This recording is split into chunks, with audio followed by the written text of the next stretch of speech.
Hey guys, I'm Charles Neal, and in this DVD what we're going to explore is applying water-based finishes. And the best place to start is the tools that I prefer. My first choice is being able to spray it. Spraying makes a whole lot of sense, and as we progress we'll look at that. But for the moment, I want to address the hand applied. These are my tools of choice that work well with a water-based finish. Number one, or not necessarily in that order, is a foam brush. Also, another good applicator is the painter's pads that are typically used. They're shown for trim and whatever with paints, but you want a good soft one, and I think most of them are. And then you have the larger ones. And of course, there's always the nice fine brush. One of the things you want when you're looking for a brush to use with water-based is you want a synthetic brush. You do not want a natural hair. And the reason for that is it's the same way when you wash your hair and it wants to frizz up a little bit. Same thing applies to a natural hair brush. But you want a nice, fine, smooth, chisel point brush. Don't buy the cheap ones. You will regret it. One of the things with water-based, unlike oils, unlike a lot of your solvent-based finishes, is that water-based is thicker. It has a heavier viscosity. Viscosity being how thick or thin it is. But the problem with water-based, unlike a solvent base, is that we can't thin it too much. You know, a solvent base is referred to as a reactive finish, meaning that it is actually, the resins are actually completely melted into a solution. And once whatever their solvent is evaporates from it, it leaves the film. As in the case with a shellac, that's where the resin is dissolved in denatured alcohol, or lacquers that are dissolved in lacquer thinner. Again, once the solvent has evaporated, the film is left. And we can thin those to whatever viscosity that we want. We can take this much lacquer and put that much lacquer thinner in it. We can make it just like water. Water-based doesn't allow us to do that. To get a basic understanding of water-based, think of water-based as just zillions of little teeny BBs that go down on whatever it is you're applying it to, and those BBs have to come together and glue to each other, and that's what forms the film. So they are what is called in solution, kind of like milk. They're floating in there. All the water is a means of transfer.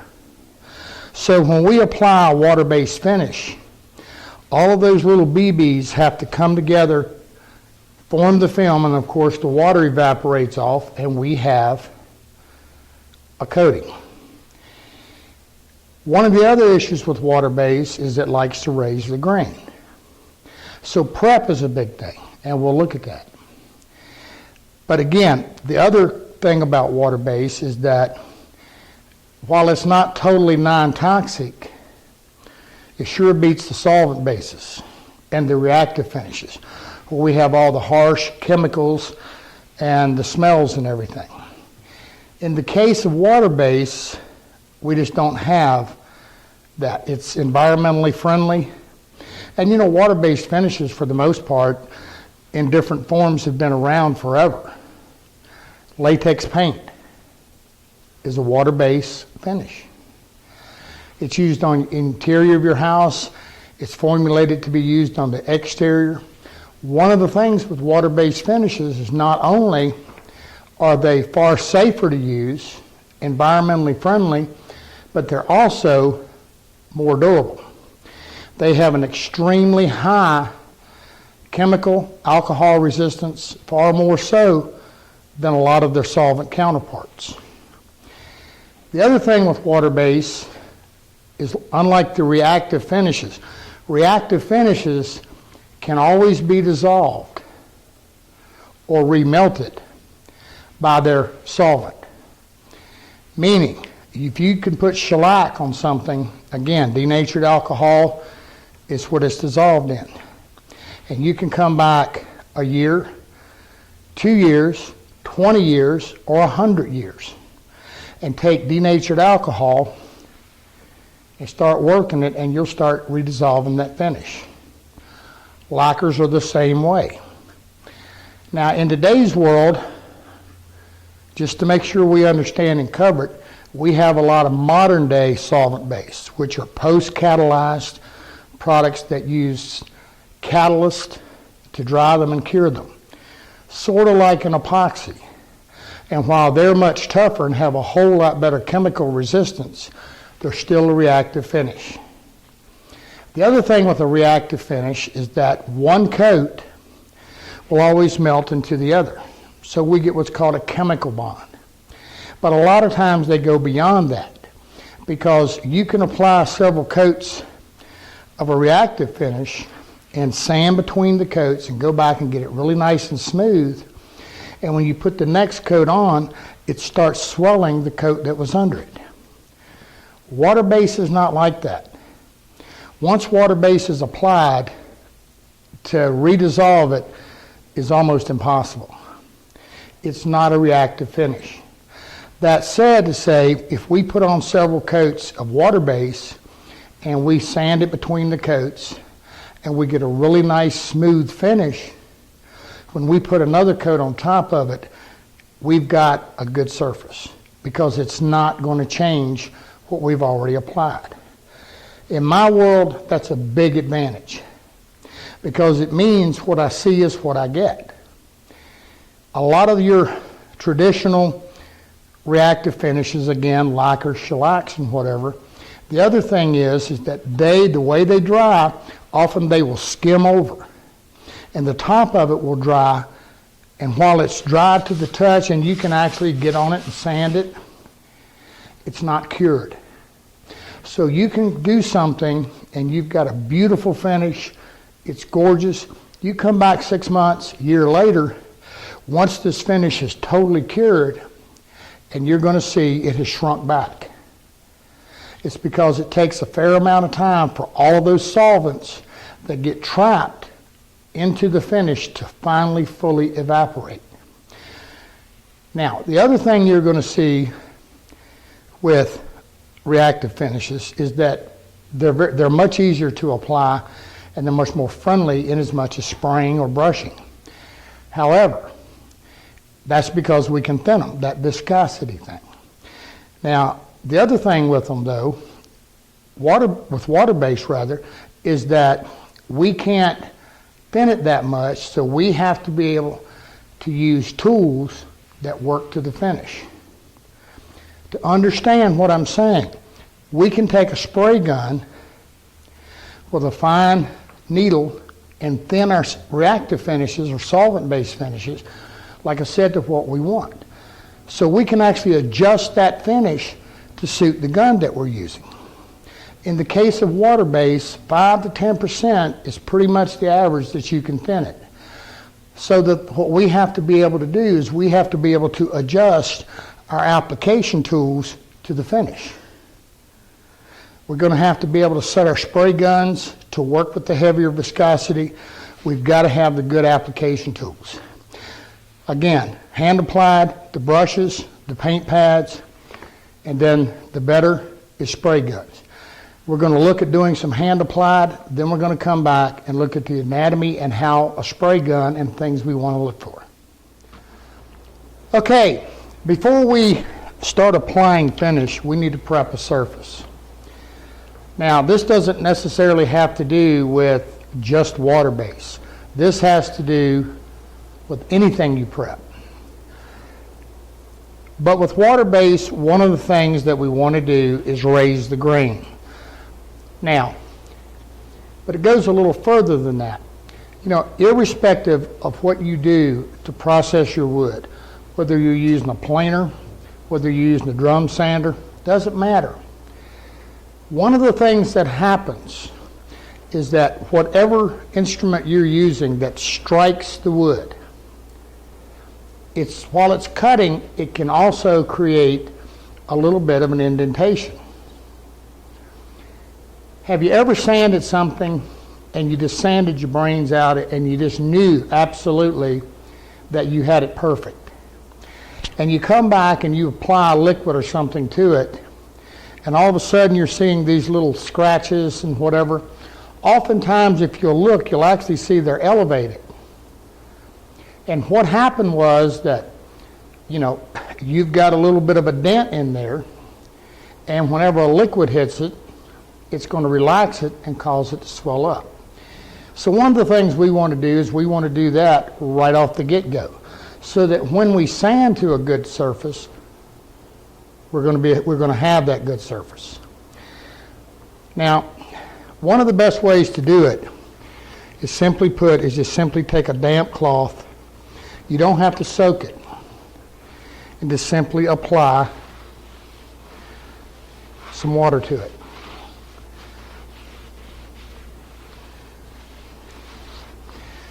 Now, one of my favorite tricks, and something we teach, one of the things we show in our finishing class, is doing what we refer to as a trace coat. Let me explain. A trace coat basically is a map showing you how well you've sanded and when you're finished sanding. That's a very difficult thing, especially on just raw wood. You just never seem to know. And so guys get on here and they just sand and sand and sand. They just don't know when to stop. Now here, this piece of curly cherry that we have laying here, what we're going to do for a trace coat is simply we're using a water-based dye. Diluted. Doesn't have to be heavy. But one of the things, if we put a dye on this curly cherry, it's going to blotch. It's all of these areas that you see that have, you see the water where it's darker, all of these areas are going to absorb a dye very, very readily. And in the case of an oak or something that's got the deep pores, it can get down in those pores and it can be very difficult to remove. Now, as a side note and as a tip, if you get too much in there and you can't get it out, you can take a good household bleach, chlorine bleach, and put it on it, and it will usually kill the color. If you have to do that, you also want to neutralize the bleach. And you do that by using a tablespoon of baking soda to a cup of water and wipe it on to neutralize the bleach and make sure everything thoroughly dries. But the object of the game is don't get that much dye. You just need to see the surface. So what we want to do is we want to apply it in a method that we call dry. And throughout this DVD, you're going to hear that term a lot. Dry simply means that we don't have a lot of material on there. We're not putting enough on to really soak in. In the case of a finish, it means we don't have enough finish to allow it to flow out to a nice, smooth, level surface. To put a trace coat on, all I'm going to do, again, I'm using a water-based dye, and I'm simply going to wring it out really, really well. Water-based dyes work best. The reason for it is you really don't want to use, a water-based stain will do okay, but you got to let it dry. You absolutely positively do not want to use an oil-based anything. And the reason for it is that oil bases dry very, very slow.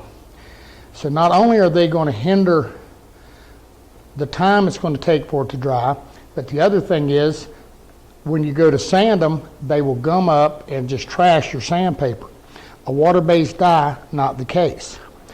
Now, in this piece of curly cherry, to prevent it from absorbing too much dye, I've also wiped, I'm going to wipe it again because it's starting to dry, with just a little bit of water. The water will be absorbed into the wood, and it's going to prevent the dye from being soaked in so heavily.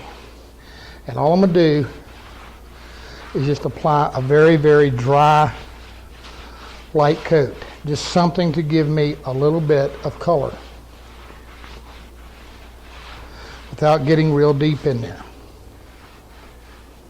Now, just for you, I'm going to take an end here and I'm going to go ahead and get it wet, so you'll see what I'm talking about.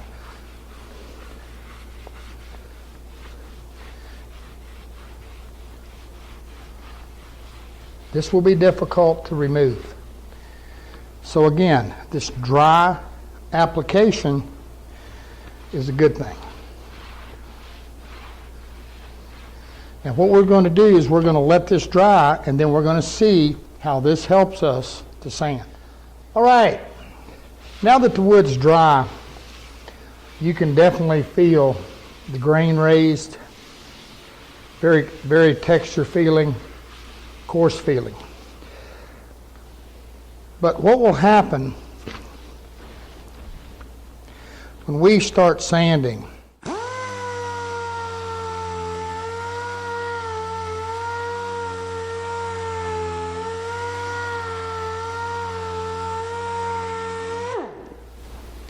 You can definitely see all the ridges from the planer. I've got a little nick in a knife. You can see where it's elevated. And there's no question of where you need to go. Now, typically our sanding schedule has to do with us going from as coarse as we need to. But typically we're going to start with an 80 to a 120. In our world, because we have a helical head planer and we have drum sanders, normally 120 is about as far down as we need to go. So we'll do a 120, then we'll do a 180. Rarely do we go beyond 180. However, blotch-prone woods like cherry, maple, alder, birch, etc., these woods do benefit from a little finer sanding, like a 220. Woods like walnut, oaks, and whatever, not so much. So normally we don't go past 180, with noted exception to end grains. On end grains, we're going to go to 220. Then usually we will burnish them, meaning sand them really good with some 320 and often some 600. Occasionally, sometimes you're going to need to you might need to use some type of a conditioner to help seal the end grain a little bit more if you're doing colors, to keep your color from getting out of control or getting too dark on you.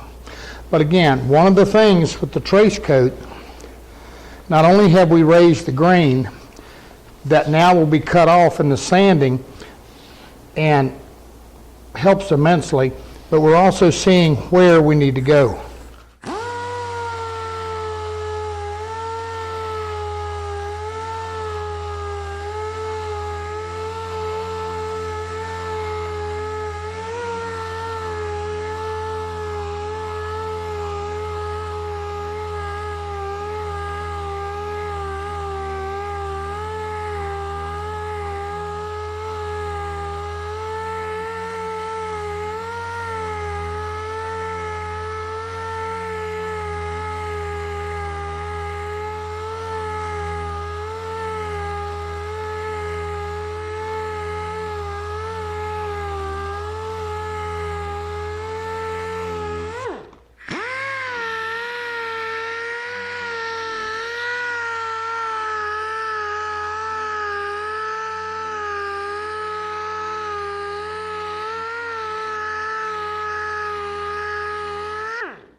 Now, one of the things that you can see very definitely is that in this area where we applied the dye much heavier, you can definitely see the grain more so.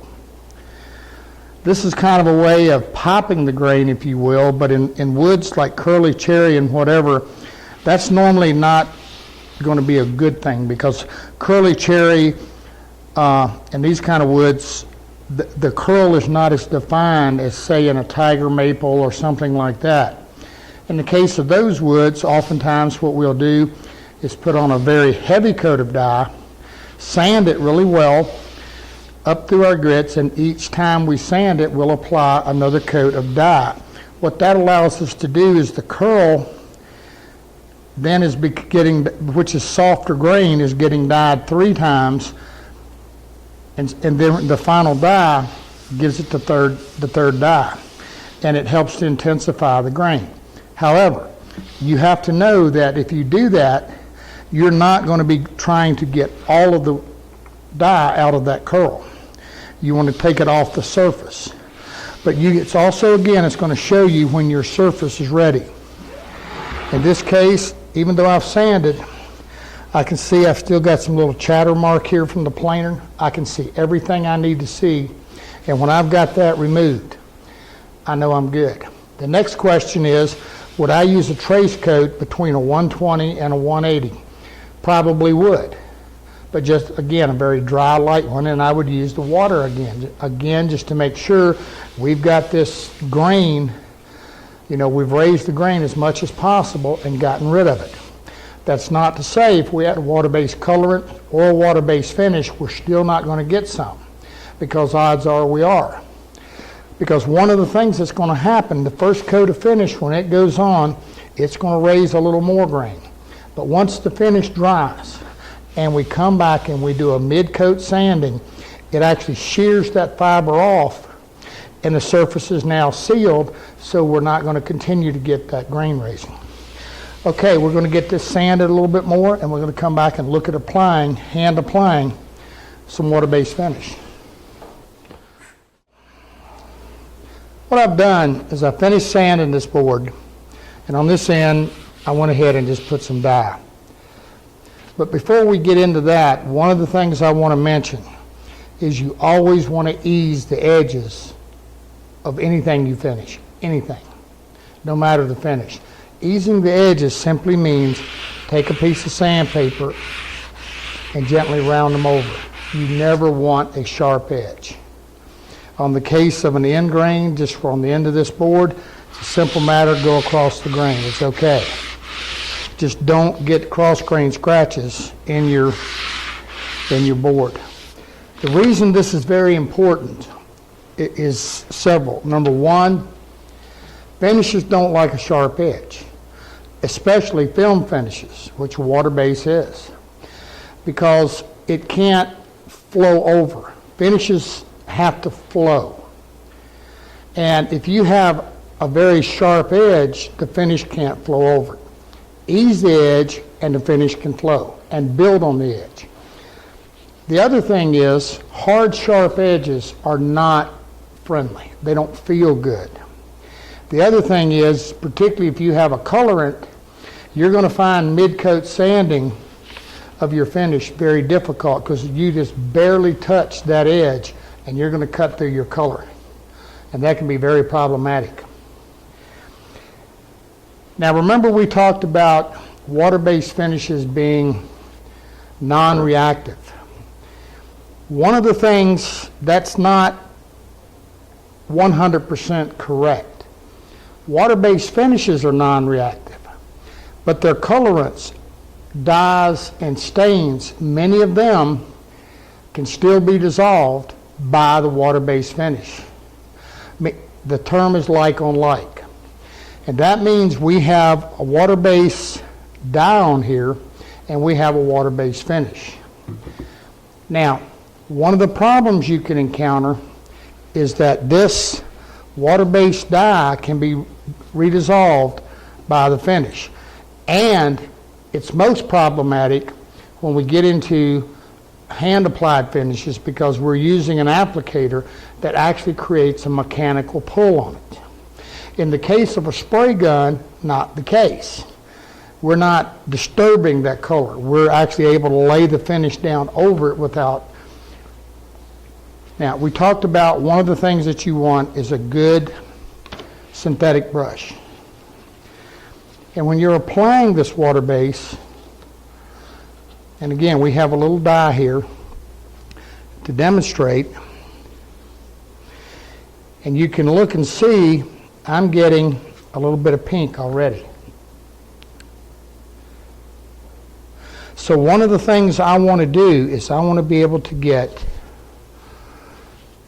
a thin, quick coat. I don't want to overbrush it. I don't want to work with it a lot. I just want to get a thin coat on here. And you notice what I'm doing. Thin coat, and then I do what's called tip it off. But you can also see as the brush goes past, we're getting the color migration, the color pulling. It's usually not a big issue. However, when you've got a water-based colorant, unless you do something otherwise, what's going to happen is you're actually going to see that color come right on up through the finish as you keep going. One of the things that you can do to help, especially with a dye, is to add about 10 to 15% of your water-based finish to your actual dye. What that does is that adds solids to it and a binder to it. Stains already have it. They have a binder. And what that binder is, that helps to seal down the dye to keep it from migrating as much. Now, as we film this, water-based is still evolving. And a lot is being done to try to work on making the dyes not do this as much. Now, that said, the other thing with dyes is you don't want to use them outside. Water-based dyes are typically metal complex, which gets into a whole nother world, and they're very, very color fast. But they are not designed for exterior use. If you're going to be using something exterior, you definitely want to look at a product designed for exterior. Now, the other thing that we can do to help this color migration, if you will, or redissolving it, is to use a little bit of shellac. Now, shellac, again, is a solvent base, but shellac is an excellent sealer and can be used with any finished product. It's not a good thing to use with an oil because it prevents the oil from being absorbed into the wood. But in the case of sealing off this dye, it's a big help. However, everybody knows alcohol, which is the solvent that's used in shellac, and water mix well. I ain't gonna tell you how I know that, but they mix well. So, but when we use a shellac, here's where we want to go reverse. We want to use a natural hairbrush. I know, it gets a little confusing. But synthetic brushes and alcohol, the alcohol can actually dissolve it. Trying to use a foam brush, it'll just completely dissolve it. But by using a light coat of shellac, what we're doing is we're sealing in the wood. And if you notice, we're not getting near as much color pull by putting down a thin coat of shellac. Helps really, really well. The other issue that we encounter with water-based finishes is that they dry crystal clear. And one of the things is that people have complained about is they don't, quote, warm the finish.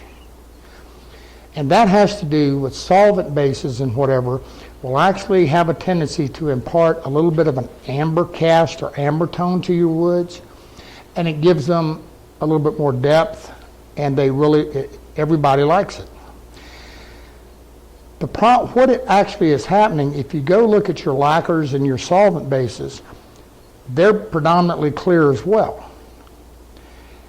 But what happens is the solvent in it actually reacts with the colorants in the wood to warm the finish, to give it that little amber hue. Now, the other thing is there's all this talk out here about popping the grain. Again, I'm going to say this. Not all grain has something to be popped. It predominantly is used to help give a little bit more of a three-dimension to the wood and whatever, and it's used, it also helps warm the wood. Now, typically the product of choice in that is an oil. Now, just as we know alcohol and water mix, we also know that oil and water do not. So, and you see all these out here using boiled linseed oil and all of these. Not a good idea under a water-based finish. Just not. If you're going to use an oil-based colorant under it, there's two things. One, you got to make sure it's dry. The second thing is you got to make sure it's dry. And even then, a good idea is to put down a seal coat of shellac, because the shellac acts as a barrier between an oil-based colorant or an oil on the wood and the water base. And the shellac and the water base are perfectly compatible. So that barrier coat or transition coat of shellac is going to ensure you get good adhesion. But there are good oils. Our choice of oil has been General Finishes Armor Seal. Now, that's not to say that's the only one. But one of the things I like about it is it dries. And in that case, I can put a water base directly over it. Now, the issue here is, again, it's got to be dry. Good rule of thumb is overnight to let it dry. However, a good test of it is to take a very fine sandpaper. In this case, this is 600. And if I give it a very light little scuff, you can see the white powder starting to form. That tells me that that oil is dry and that it's okay for me to put a water base on it. But and oils help us to pop grain and to enhance. Now, just like on this cherry here where we've got the dye, we could just as easily, if we wanted, we could use a good coat of oil that's going to give us some grain popping quality. Now, a little earlier on, we talked about like tiger maples and things like this, and how it pops and helps to give a three-dimension. When you get something like tiger maple like this turning, what you're going to see is within it, the curl in it, again, is softer grain. And the oil is absorbed into there, and again, what it does is it creates a prism, or helps to create more of a three-dimensional effect. On this end of this turning, I have water base. On this end of this turning, I have one coat of oil. This is also an example of applying a dye, sanding it, applying it again, and then sanding it back, and then the third coat. So what we've done is we've actually intensified the curl with the dye, as well as when we apply this oil over it, and I'm even going to wipe the whole thing. I don't know how well, I hope you can see this. This isn't bad, but it is not as defined, nor is it as intense as when I apply the oil. Again, an alternative to this is going back to the shellac.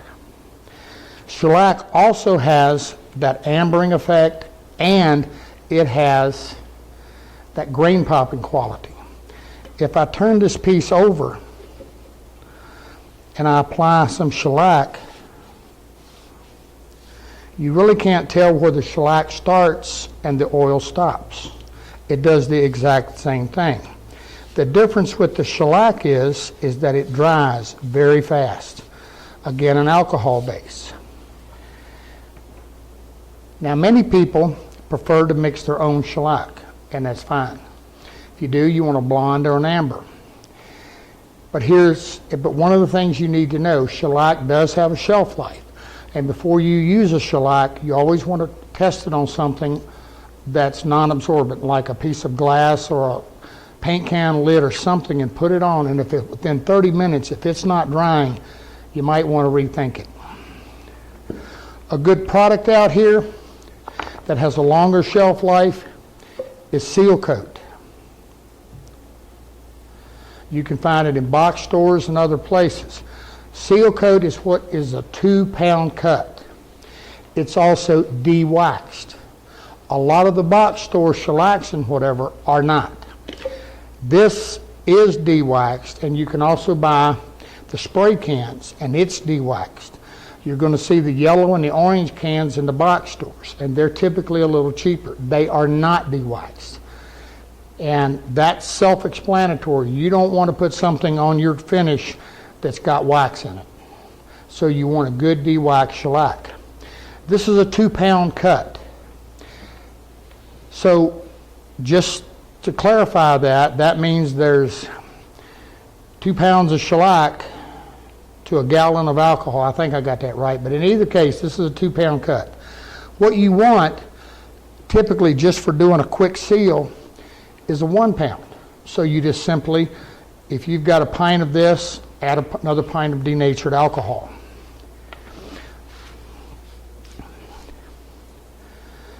If we look at the shellac on the cherry, again, we're able to see the ambering effect that it has.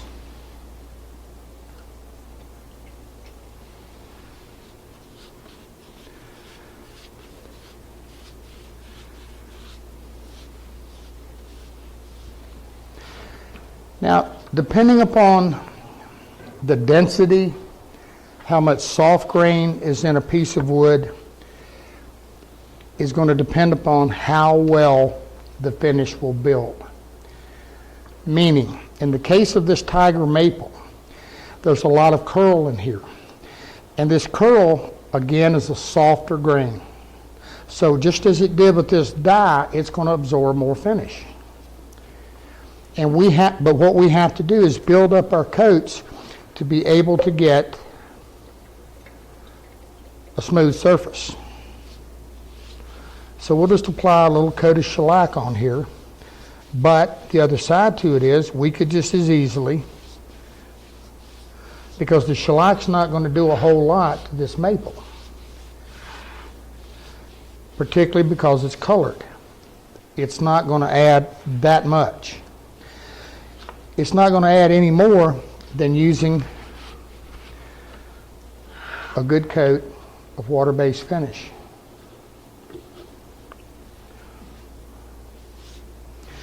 Now you notice the water-based finish has a little bit of a white, milky look. Kind of looks like milk.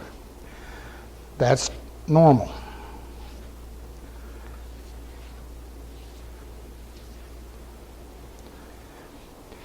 But as this dries down, what you're going to see happen is you're going to see this soft curl absorb more of the finish. And it doesn't matter whether we're using an oil, whether we're using shellac, or whether we're using water base.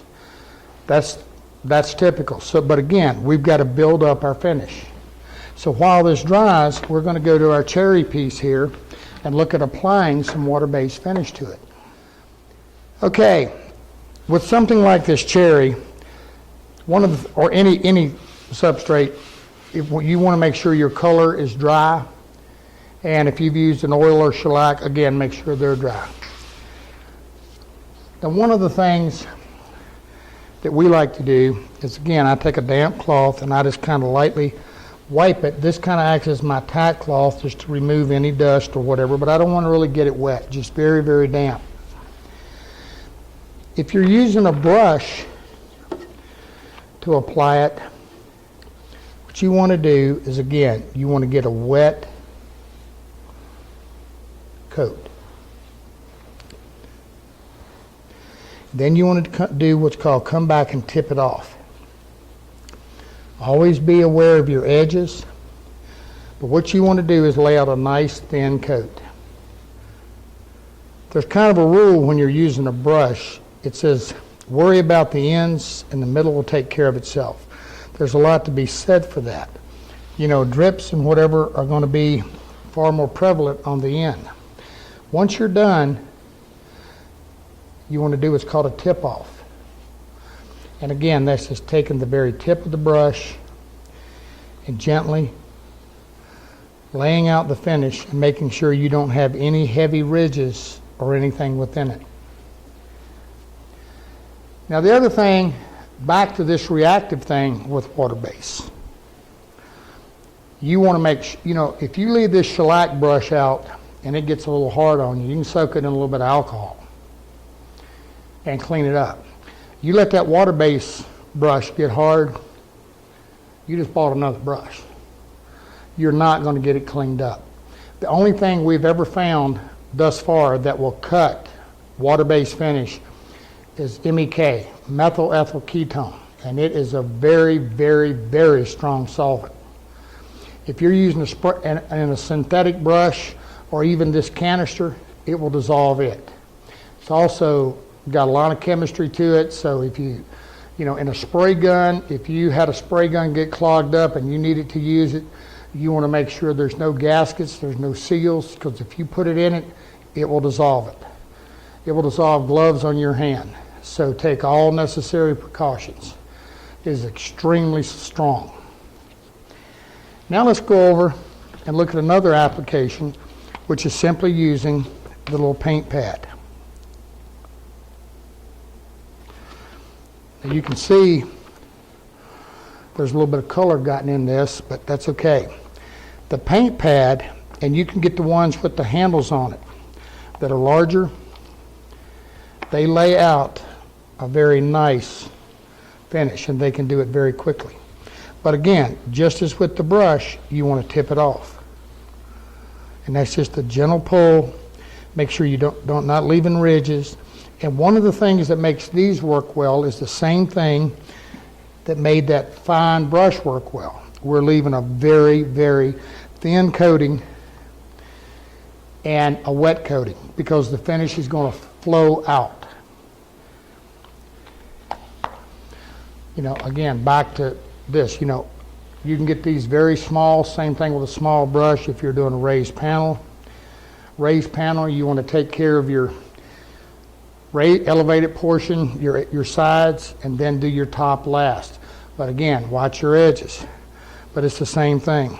It will lay out a very, very nice finish. And when you do, you're going to first look at this because you're going to be able to see some of your brush marks, and you're going to be concerned. Let it dry. Let the finish dry. You will be amazed the difference with a water-based finish when it's dry than when you first applied it. Unlike those reactive finishes, you can spray a reactive finish, again, lacquers, shellacs, whatever, and you can lay them out just slick as glass as soon as you spray it. Water-based has a tendency to have a little bit more texture. Part of that has to do with what's called surface tension. You know, it's water.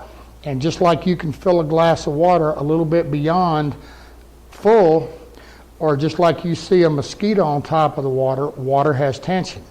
And if you ever been swimming and you did a belly flopper, that's surface tension. So water takes a little bit to get used to it and to flow. But the other thing is wiping it with this damp cloth also can make the water-based finish a little bit more compatible with the wood and try to make it lay down a little better. The foam brush works as well.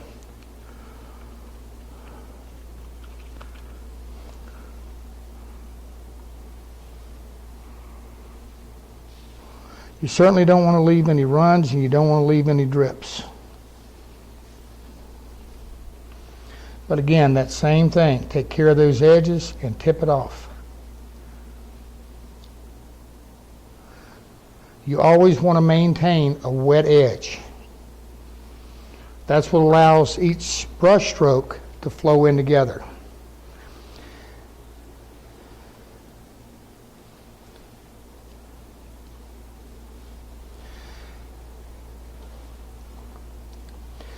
Now, we can see the texture on this.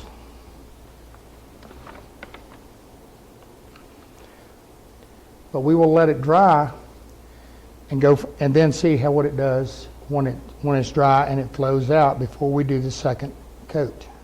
Okay, now that my first coat of finish is dry, I can feel it, and I can definitely feel a little bit, just still a little bit of grain raising.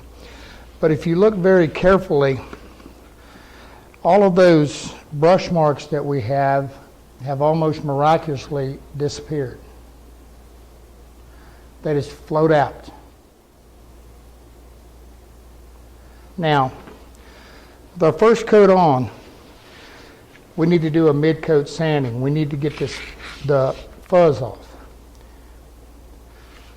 Kind of feels like you haven't shaved, the 5 o'clock shadow. So what we're going to do, this is a piece of 320, and it's a foam pad. This is what I prefer. But if you notice the way I'm holding it, I've got it, the corners pulled up. There's a reason. I don't want to touch those edges, this corner. I don't even want to touch this.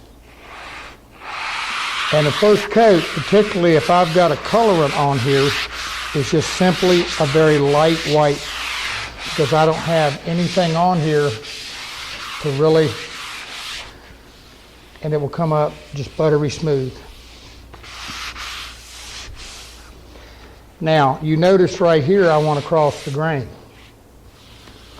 Remember, we're sanding a finish. We're no longer sanding wood. Then again, my damp cloth just to remove my dust. And I'm going to apply a second coat.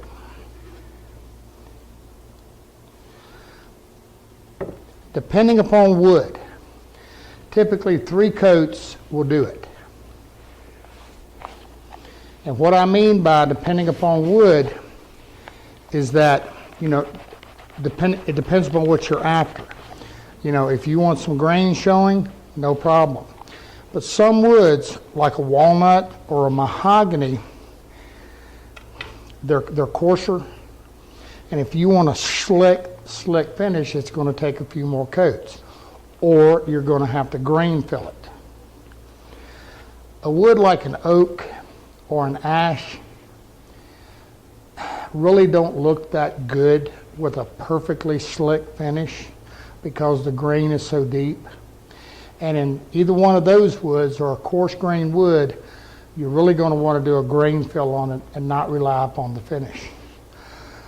But one of the things with a water base, which also contributes to its higher cost, is that water-based finishes are far higher in solids. You'll see solvent-based that'll be 19, 22%. That means that only 19 to 22% of that gallon or quart of product that you bought is actual finish. The rest of it's solvent. In the case of water-based, you're going to see them in the 40, 42%. And that adds again to the heavier fluid, the heavier viscosity. So again, we have to adjust to that. So I'm going to apply another coat.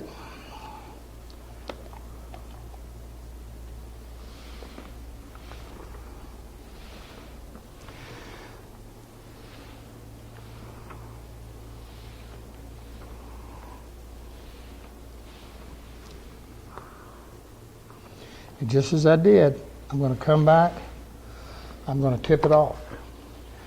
Now you notice I'm wiping my excess. I don't want to flood it. I just want a nice, thin, even coat.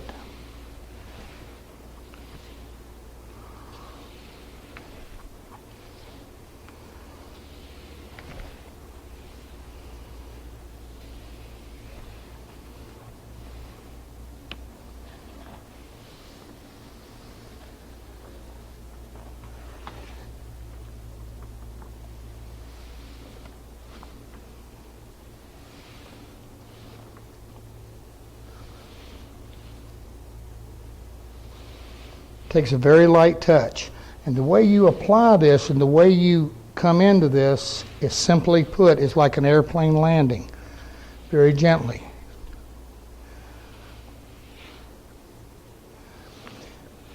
Now, one of the things when you're finishing and you see we're still picking up a little color from over here where we didn't use the shellac, it will continue.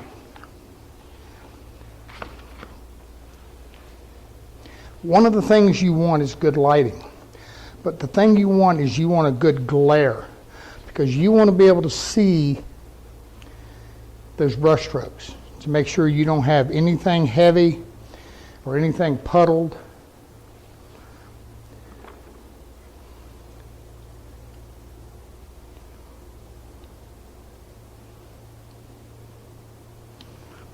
But just as on the first coat, the second coat will flow out nicely. Once you've achieved several coats, you can become a little bit more aggressive with your mid-coat sanding. But again, in the cases with this tiger maple, which while we were off camera, I actually applied a second coat to. But because of that curl in here, absorbing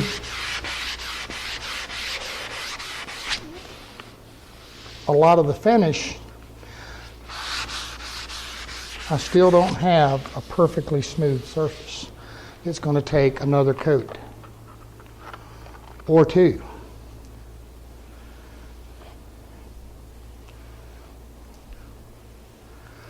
Now, even in a sprayed application, knowing how to brush a finish can come in very, very advantageous.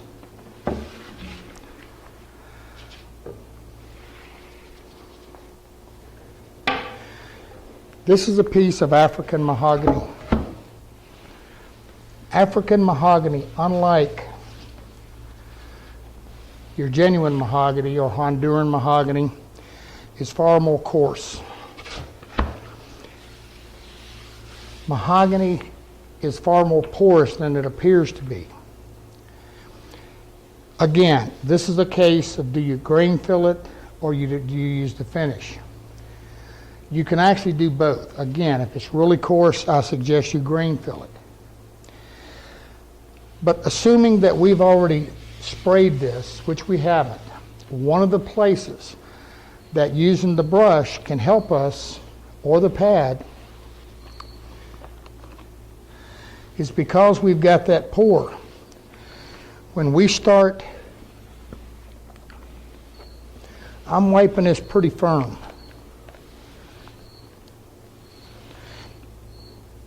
What this is allowing me to do is in these fine pores of this mahogany is to push the finish down in it. Now, if I had a color on here, I would, of course, had my sealers, my shellac, whatever it was, before I went to this, because I don't want to press hard and pull my color off.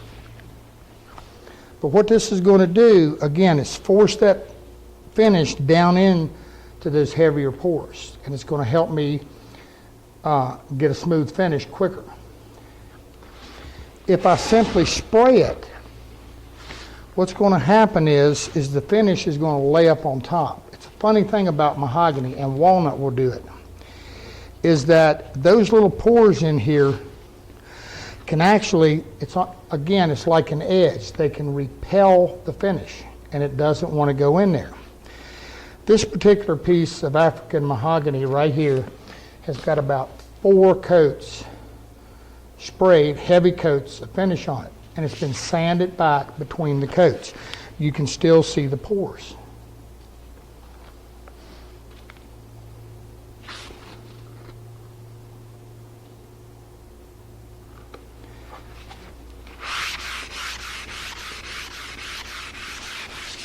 And if I give it a quick scuff, you can really see what I'm talking about, in that you can see the pores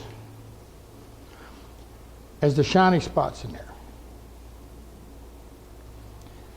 Now, that brings up another point.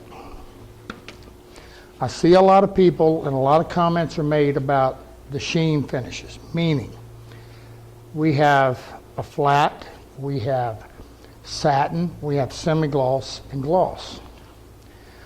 What happens, all finishes start as a gloss. And then there's a flattener added to it that what it does is it diffuses the light and makes it appear to be not as shiny. That's another reason when you're doing, it doesn't matter if you're using an oil, whatever, and you've got a satin, semi-gloss, or flat, you want to make sure you stir them really well because the flattener will settle out in them and you want to make sure it's thoroughly mixed in there. In the case of a gloss, you're not going to find anything in the bottom except finish sometimes. Sometimes a water base can settle a little bit. Solvent, not the case. If you go into a store and they've got spray cans of lacquer and you pick up a satin or a semi-gloss and you shake it, you got a rattle in there. You pick up a gloss or you go to a box store and you pick up a spray can of shellac and you shake it, you got nothing. The reason for it is it's in solution. There's nothing in there to mix. Now, that said, let's understand, all finishes, with noted exception to shellac, are some sort of, they're a form of a plastic. And the other big thing out here is, well, I don't like film finishes because I don't want my stuff looking like plastic. That all has to do with the sheen. If you've got a heavy, high gloss finish, it's going to look plastic. On the other hand, if you've got a semi-gloss or our choice, a satin, it doesn't. It's all in the sheen. But then there comes a lot of the experts say that, well, you know, if you use the finishes that have the flatteners in them, it affects the clarity, and it also isn't as hard as a pure gloss. I've never found that to be the case. And in the case of this mahogany right here, what they say for you to do is to use gloss all the way up to your last coat, and then you use whatever sheen you want. I'm going to be honest with you, we use the same sheen from start to finish. Here's another issue. If I use a gloss and then I use a satin over this and I don't get all these pores filled, or if I want to rub out my finish, which we will address at the end of this series, what's going to happen is those deep pores in there are going to be shinier than my surface, and that doesn't look good. Just doesn't.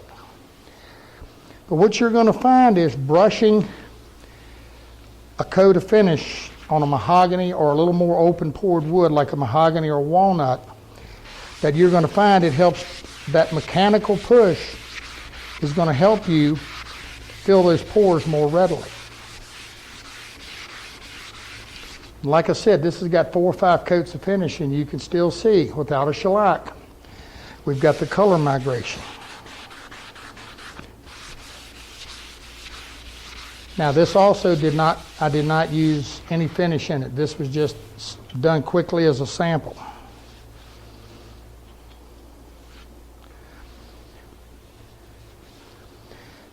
Now the other thing we're going to talk about, and we'll address this more when we get to rubbing a finish.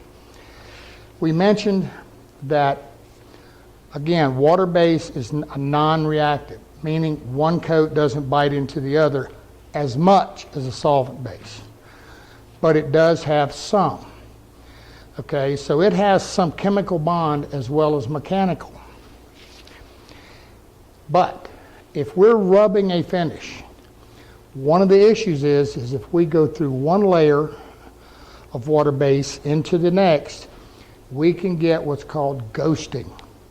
You'll see a ring where one coat goes to the next. Solvent, not the case.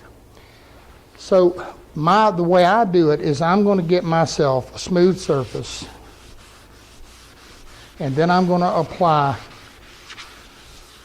what I call a rub coat. And that simply means what I'm going to do is I'm going to apply me a coat of finish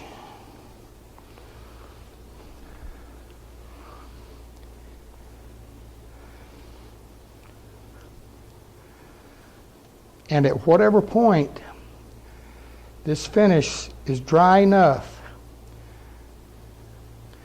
and that could be 30 minutes, an hour, whatever, I'm going to come back and apply immediately a second coat.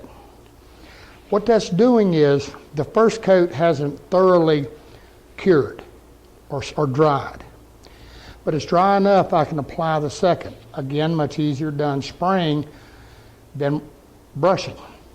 But what it's going to do is it's going to cause those last two coats to fuse together better, so that gives me a thicker film to be able to sand and rub out to a pristine finish. But again, we'll look at that a little more at the end of this series.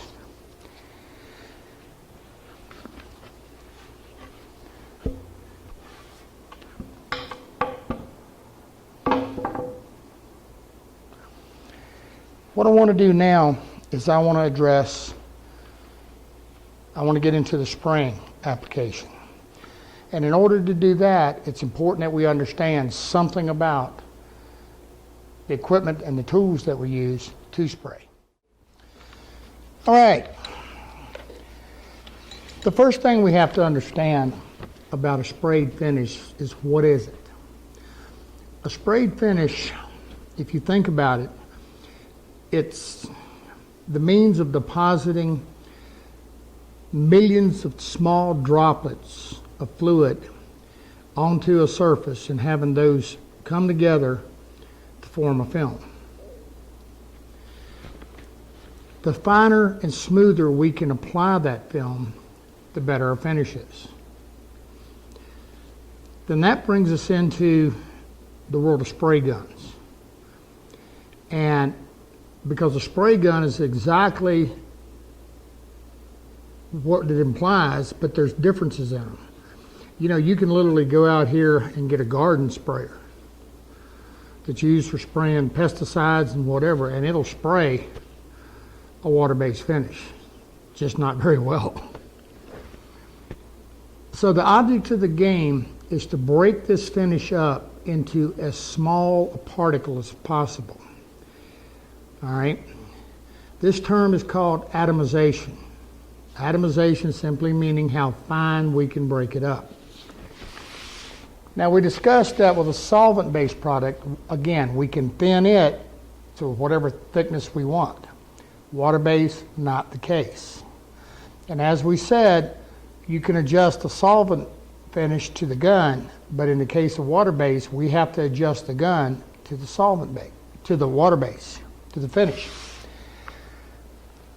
Now, out on the market, we have what's called HVLP guns. It stands for high volume, low pressure. And early on I mentioned that this was probably one of the first HVLP guns. These are available, they're called a gravity fed. They're available box stores, and they're just everywhere. And the reason for it is that the technology is so old, they're a very simplistic gun. The older guns that look much like these that have a bottom cup, what they did was they forced enough air through here at a high pressure that it created a suction. Thus the term, they were called siphon guns. And what it would do is, again, there was a tremendous amount of air that came through here, and what it would do is it would create a suction in here and draw the fluid up into it, and then it would come out and be atomized. But the basis of every spray gun is the same. You're going to have what's called an air cap. And what it uses to do, it has holes in it that directs the air to create your pattern and to break up the fluid. Then you have a fluid nozzle. This is what the fluid comes out of. Now, the size of this is a direct correlation with your atomization. Now, let's understand that. The best example I use is a water hose. If you go out, and everybody's done it, take a water hose and put your thumb over the end of it, if you've got good water pressure, you can spray a long ways with a good, and you can actually, put more pressure on it, and what happens is you can create a very fine mist. If you have very low water pressure, it's far more difficult, and you can't break it up as well. But the less fluid you allow through, the finer you can break it. Now that's important, and you'll see. Now, also within this gun, we've got what's called a fluid needle.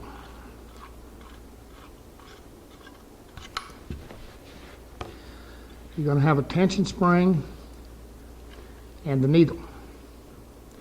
The needle has to be matched to the tip, because the needle actually seats into this cone on the end, and that's what starts and stops the fluid.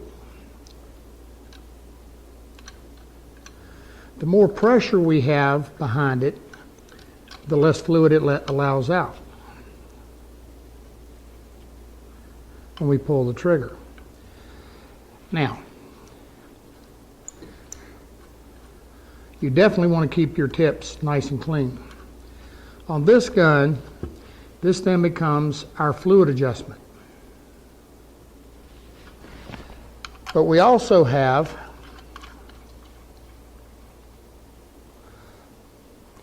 here on the side, we have a fan adjustment. Some of these guns will have a built-in air regulator, some not.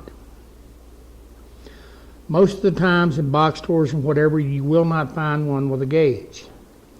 It's very simple. These guns are relatively inexpensive, and the gauge isn't, so they don't supply them with them.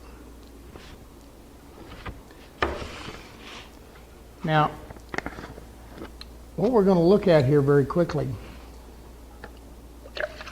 this is just some water. And what we want to talk about is this fan.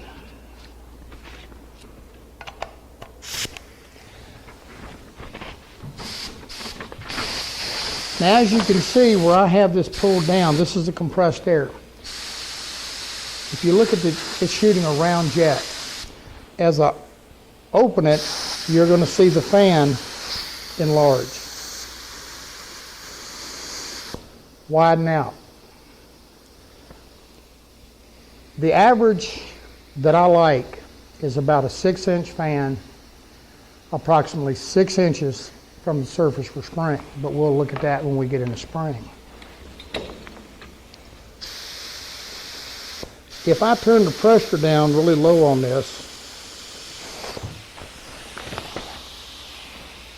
what I'm going to get is a very coarse, rough surface, even with water. It's just going to be very pebbly, very rough, because I'm not getting any, quote, atomization. By increasing the pressure, I get a finer and finer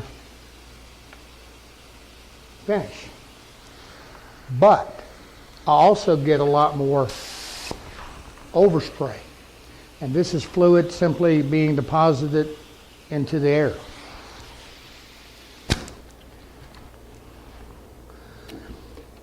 Irrespective of whatever gun I use, and you're going to see, especially in the turbines, you're going to see all sorts of needle sizes.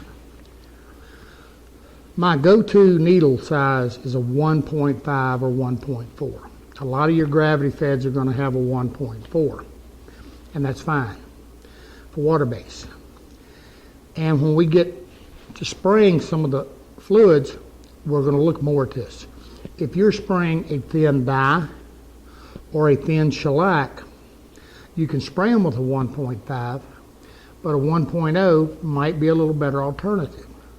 Again, What's happening here is we're forcing a fluid through this orifice, and the smaller the orifice, the better we're able to atomize it.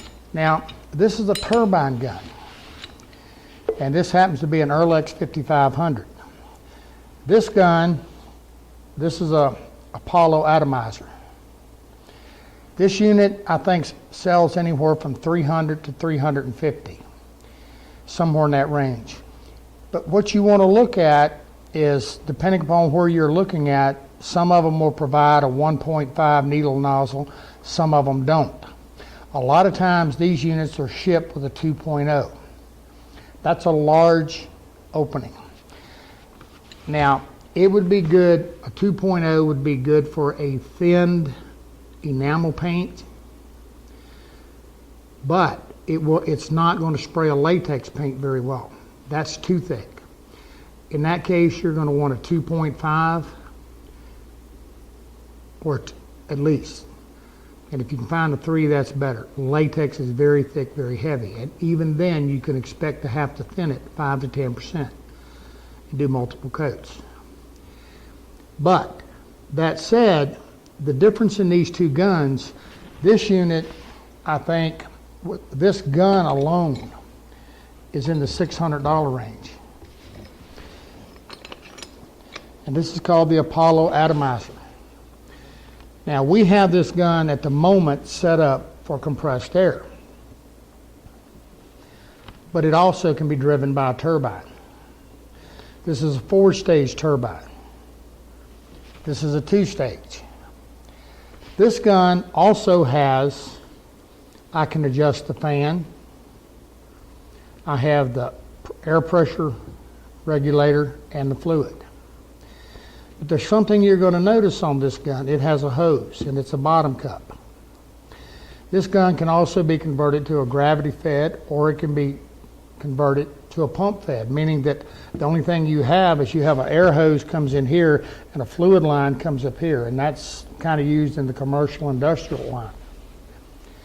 What this gun does is this gun pressurizes the fluid. Now, one of the things we talked about was that pushing that fluid through that orifice. Again, the more pressure we have behind the fluid, the better we're able to atomize. Now, if you go look at the big commercial sprayers that are used to spray latex paint, the first thing you're going to notice is most of them don't use air in any way, shape, or form. It's simply a pump that's pushing that fluid through a small orifice, thus giving you a spray. What this gun does is it takes HVLP technology and incorporates the pump pressure technology. So we've got, so that means I can use less air, but you see what I'm getting here? When I turn the air down, you see the little middle squirt? See it's just squirting?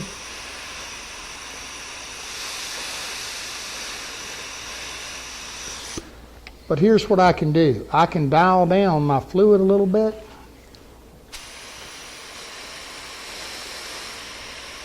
I can dial down my pressure a little bit. I'm not putting out as much fluid, but I'm getting a nice, even spray. See that?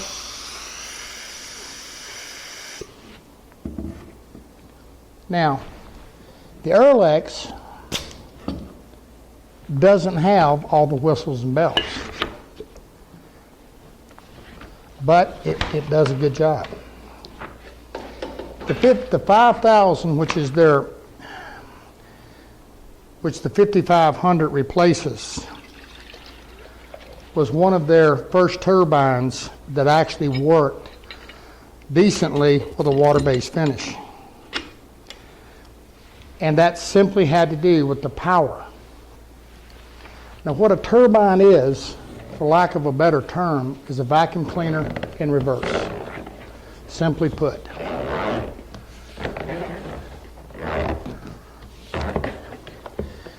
Now, what the Erlex has on it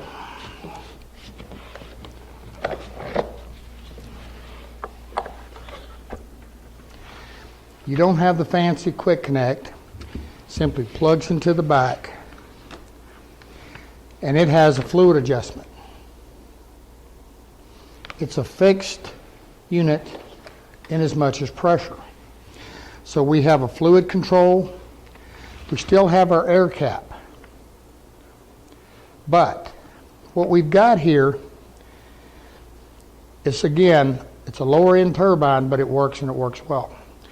So, but the one thing about it, again, is that you don't have all the whistles and bells, but you're going to notice it has a pressure line, like the Apollo. The difference is this pressure line is used to pressurize the fluid to push it up to the needle, nozzle.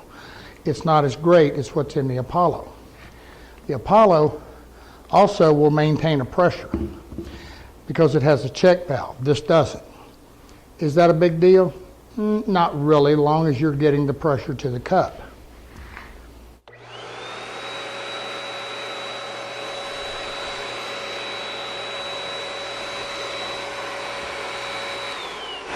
But it sprays, and it does a good job.